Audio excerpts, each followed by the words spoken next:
योजनाएं आ रही हैं उसके बारे में? खेल विभाग द्वारा अनेकों योजनाओं को धरातल पर जीवंत किया जा रहा है, उतारा जा रहा है।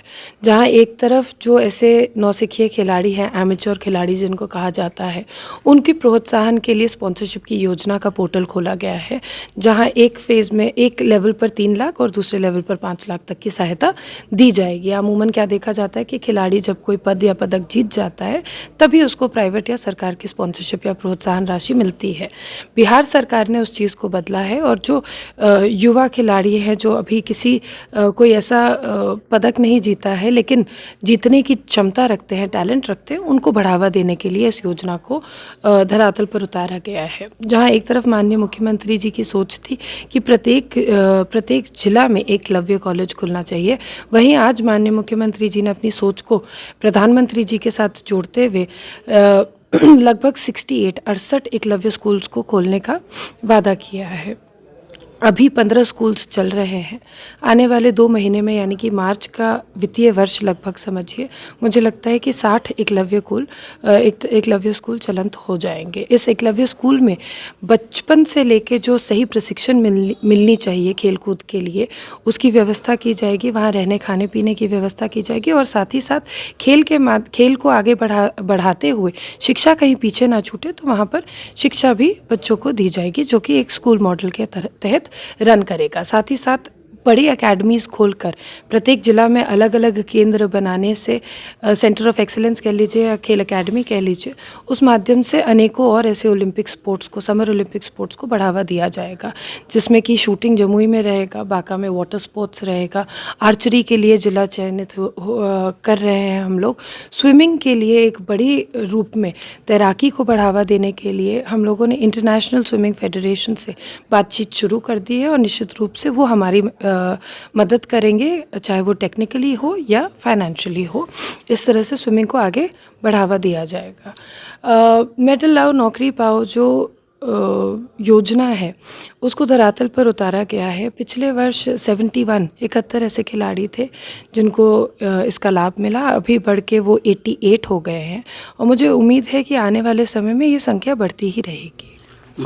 उत्तराखंड के मंत्री हैं रेखार जी, उनके पति के द्वारा विवादित बयान दिया गया है बिहार की महिलाओं को लेकर, क्या कहना है आपका? और आप दुर्भाग्यपूर्ण है कि एक बिहारी महिला को इस तरह की बातें सुननी पड़ी। एक जनप्रतिनिधि द्वारा की गई इस तरह के वाक्य निश्चित रूप से कहीं ना कहीं दिखाती है कि उन्होंने अपने शब्दों का चयन सही तरीके से नहीं किया। आज उन्होंने सोशल मीडिया के माध्यम से कहा है, माफ़ी भी मांगी है कि वो एक कहानी बता रहे थे जिसमें उस तरह की बातें हुई। एक जनप्रतिनिधि होने के नाते मुझे लगता है कि शब्दों का चयन सबसे ज़्यादा ज़रूरी होता है और आगे इसकी गंभीरता वो बनाए रखें। माफ़ी मांगी है तो माफ़ तो मैं नहीं करूँगी, लेकिन उम्मीद रखती हूँ कि आने वाले समय में इस तरह की गलती नहीं करेंगे। हाल ही के दिनों में अभी साइना नेहवाल साहब की मुलाकात हुई थी, तो क्या क्या चीज़ों पे बात हुई? साइना नेहवाल से भी मुलाकात हुई, गोपीचंद पुलेला से भी मुलाकात हुई। आने वाले समय में और भी ऐसे बड़े खिलाड़ी हैं जिनका नाम हम सुनते हैं, जिन्होंने भारत के लिए अंतर्राष्ट्रीय स्तर पर पदक जीता है।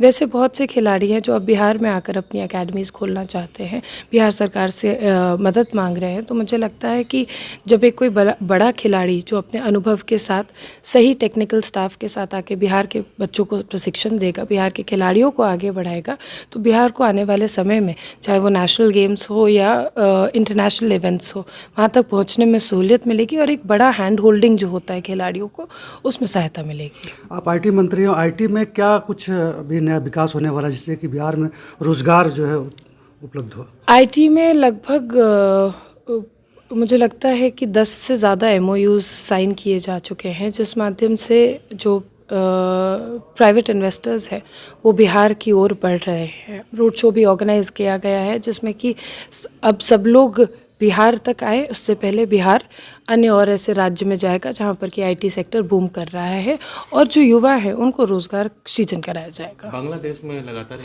लोगों की हत्या हो रही है, इस पर क्या कहेंगे? देखिए, बहुत ही दयनीय स्थिति है और मुझे लगता है कि केंद्र सरकार और केंद्र मंत्री इसके ऊपर ज़्यादा बेहतर बता सकते हैं। निशांत की वापसी के कुछ संकेत मिल रहे हैं? निशांत की वापसी राजनीति में आने की बात हो रही है।